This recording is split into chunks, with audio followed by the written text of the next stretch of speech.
dadweynow wacdiga iyo waanadoo la maqlaa waxtar baa ku jiree aynu waafaqno maanta weelayna maqalkeena waayeelka dhaqankow waa sahaalo haddayn wax susheegga midayno wehel waa rabbigeene wacyiguu nebigeennu waayihii hore sheegay walaal aynu rumayno walwalaacana dayno wadku wayska qoraale wayna waa boqoroo isagaan wuxu doono waayahayn abidoo wahsi aanu gelayno waariyo abidkii wadna aanu dilayno wuxuu kuu qadaraa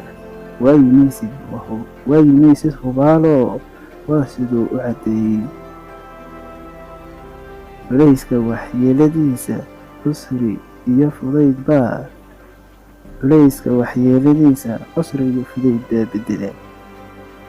filimadiiyo dhalintahay baadaadka badshoo aabudoo rabbigeen cafis aynu bidnoo